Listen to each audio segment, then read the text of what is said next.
Hi, Paz. I'm Sarah from The Upcoming. What a pleasure to speak to you today. Thanks so much for taking the time. No, thank you, Sarah. Thank you for your time and for have this interview to talk about Rita. What an incredible film. Absolutely stunning.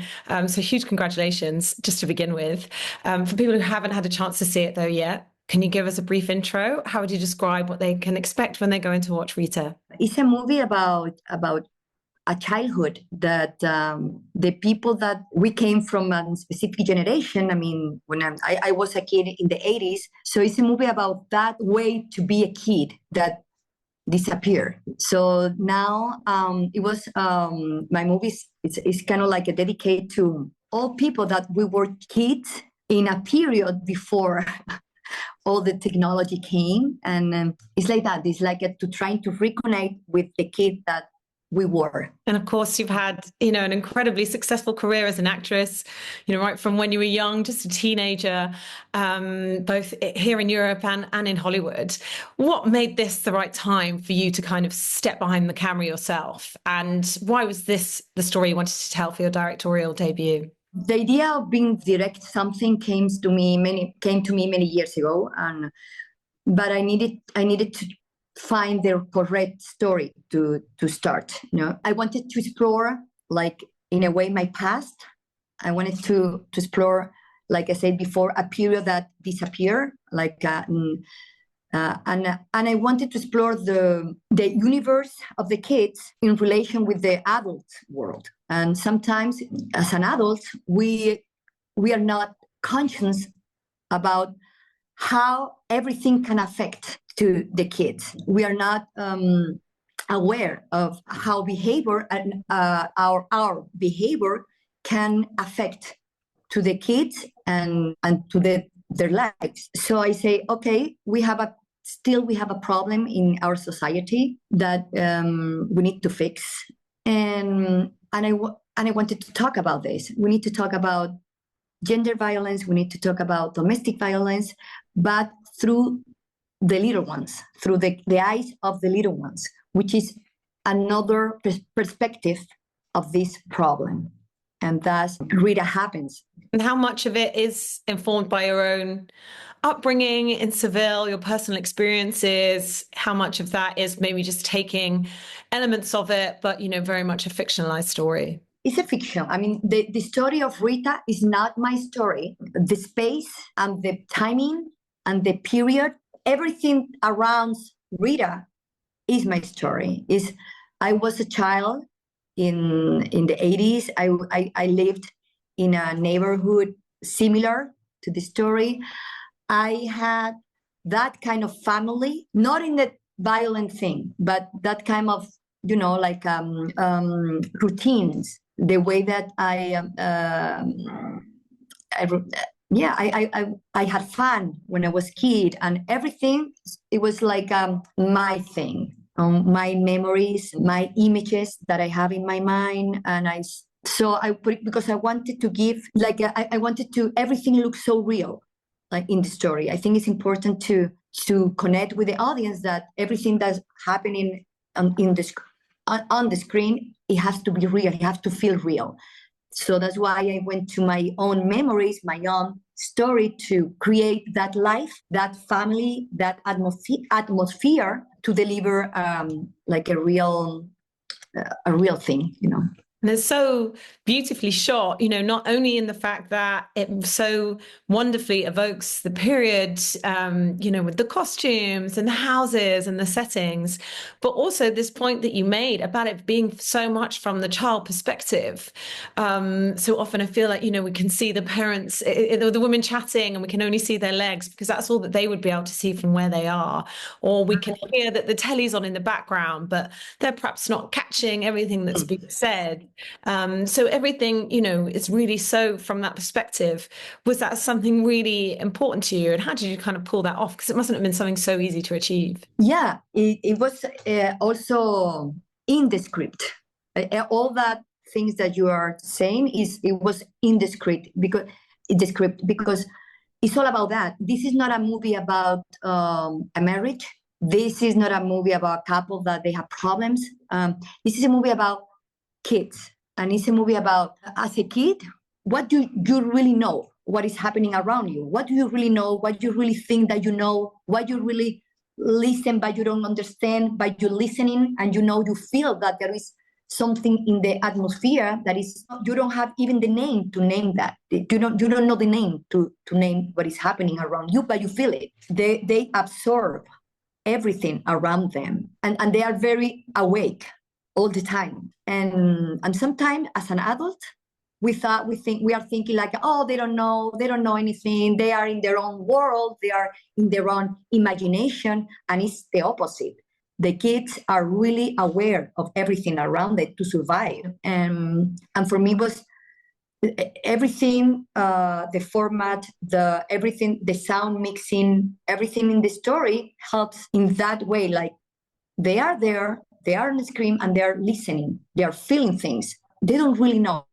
They don't really know what is happening because they are so little, and they're only 7 years old and 6 years old. They're so little, but they have the intelligence, enough intelligence to understand that something is bad, something is wrong in this family. What about working with these wonderful child actors? Because the performances are so naturalistic.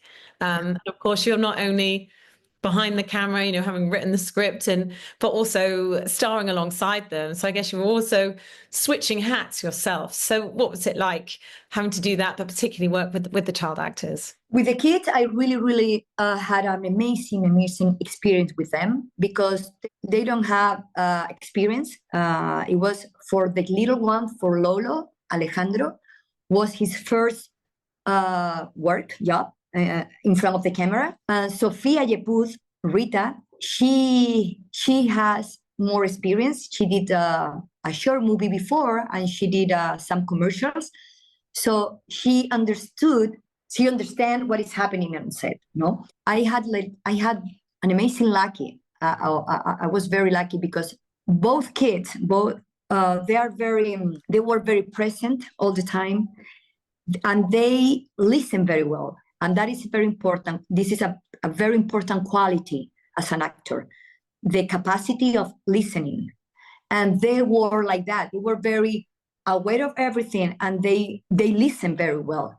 So that's why they are very natural. The performances are very natural and very real because they were present in the moment. And the way that I work with them is different. That the way that I work with the actors, adult actors, of course, they didn't know much about the script.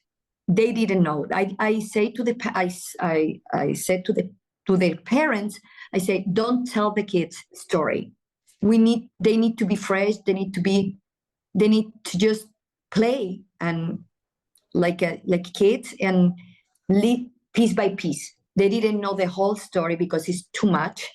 And for them was like a game. Was very fun for them in general. And I think something else that it does very well is that, there's almost two things happening at the same time. There's this nostalgia, and then there is this joy, this innocence, and some wonderful scenes, playing in the sunshine and the white sheets hanging, to dry. But for each of those joyful, innocent moments, there's the sort of simultaneous loss of that innocence and sort of a threat that's in the background, or they're overhearing something negative. So was that also something you sort of had in mind throughout the film, that it's both capturing the joy of being young, but Of also course. that this threat is constantly there of losing that innocence? Yeah, that is what I want. I want to talk about kids in the very best way. The kids are normally they are very present. They live the moment. If they are happy, they are happy. They don't care about what is happened before or what is happening or is going to happen. What is going to happen later? They just live the moment. And I wanted to catch that thing, and because I think is how the kids are living the moment, and they can play, they can be having fun, but suddenly something happening, and wow, and after they come back to the fun moments. The adults are different. we live with all these thoughts all the time, continuous. So we cannot live the moment because we are living in the past, we are living in the future. We never live the moment. And the kids, that's the magic of being a kid. They are present, they are living the moment, and that's beautiful. And in terms of what people can take away from watching the film, I mean, it is a really sort of, it's such a kind of immersive experience. It does take you back in time. But of course, it's got quite, you know, a strong message to it as well. And perhaps we can look at the past with rose-tinted glasses, you know, oh, it was this simpler time that, you know, people of our age will look back on fondly.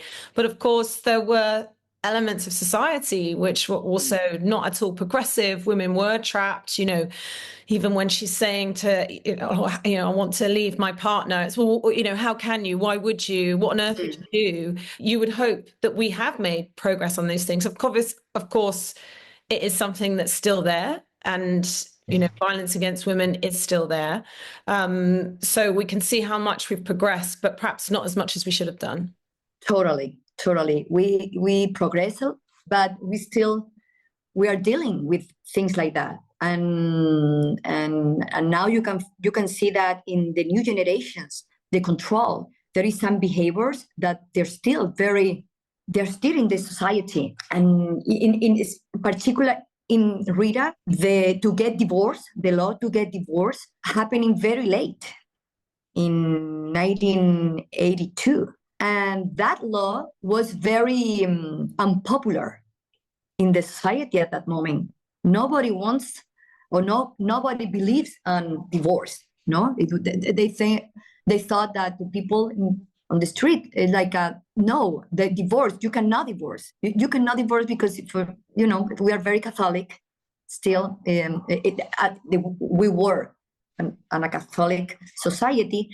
The divorce was very bad. It was something very bad, and when a woman tried to get divorced, for them, they felt so alone. They were apart from society in a way. The image that a divorced woman had was terrible, and sometimes the women needs to divorce because they need to save their life. That's the sad thing about all this.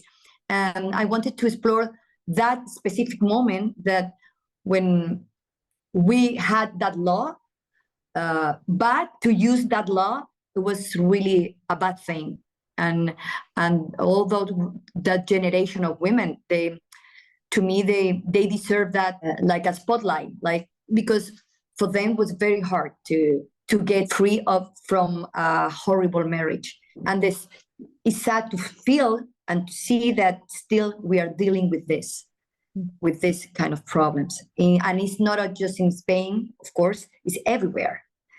It's everywhere. And I hope my movie helps to create a thought in the audience, to say, hey, this movie is happening in the 80s, but we still need to work in these things. Just very quickly, now that you've had a taste of, having agency over storytelling and the role that you're playing, is that something you want to do more of? What's going to be next? Yes. My idea is to keep directing, to keep writing. Actually, I just finished in January my second script. And if I'm lucky, I hope to be shooting at the end of this year. And yes, my idea is to keep working to tell stories. I love that. It's kind of like a necessity. I know that it came late. I'm almost 50 years old, but it's what I want to do right now, and it makes me so happy and exciting, and it's what I want to do. So let's see if I can be shooting again at the end of the year. I hope so.